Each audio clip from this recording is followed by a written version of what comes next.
She-Hulk Attorney-at-Law just dropped its 5th episode, and it's only making Jen Walters' world even more sensational. Hey guys, it's Jenna, ready to break down the biggest Easter eggs and Marvel references in She-Hulk's 5th episode. So make sure all you Titaniacs hit the subscribe button on the Phase Zero YouTube channel, and let's dive in. The episode deals with Jen being sued over the She-Hulk trademark, as Titania has filed and used it on an increasingly absurd line of beauty products. She's literally selling snake oil. Things eventually go to court after Jen literally cannot escape Titania using the She-Hulk name, which is kind of a twist on the pair's dynamic in the comics. 2004's She-Hulk number 10 recounts Titania's origin story in the first Secret Wars, including when, mid-fight, Jen learns that Titania was nicknamed Skeeter by her school bullies and begins to taunt her about it. Also, the very idea of a She-Hulk trademark lawsuit is pretty ironic when you think about how Jen was originally created in the comics in the first place. Amid the success of the Incredible Hulk television show, Stan Lee was worried that Universal, who made the show, would beat Marvel to the punch in creating a female Hulk, similar to how they had spun off the Bionic Woman from the $6 Million Man.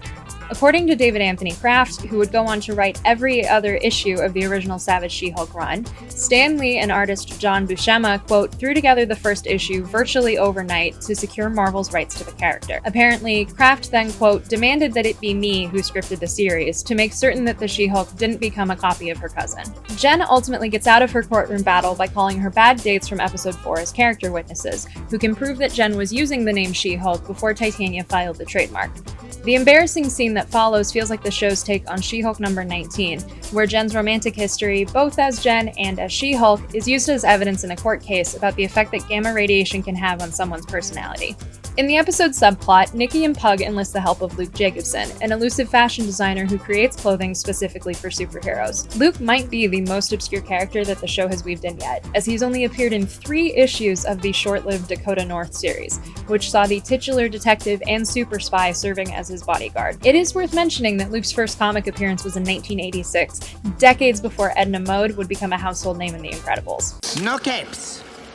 Through Luke's fashion empire, we get an epic ending to the episode, as he seems to have made Jen her own purple and white supersuit.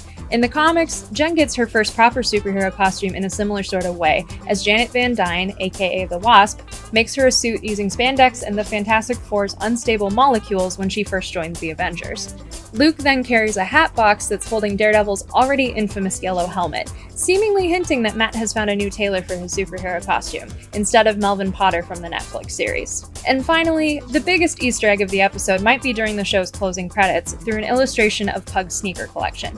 In addition to shoes that represent a bunch of established MCU characters, including what might be comic-accurate looks at Falcon, Electro, and Hawkeye, there are shoes for characters who definitely have not been in the MCU yet. Eagle-eyed fans can spot shoes for The Thing, Deadpool, Cable, Cyclops, Nova, and even Ghost Rider, which raises a lot of questions about whether or not these characters are actually canon in the universe, or this is just a fun little non-canonical Easter egg for fans. While She-Hulk Episode 5 might not be as absurd or cameo-filled as its predecessors, it is chock full of wonderful character dynamics. It also definitely sets Jen on a unique path for the remaining 4 episodes, now that she's broken the Disney Plus trend of waiting until the very end of the show to get her costume and superhero name. Now here's hoping we won't have to wait too long for that bootleg Avengers merch to become a reality.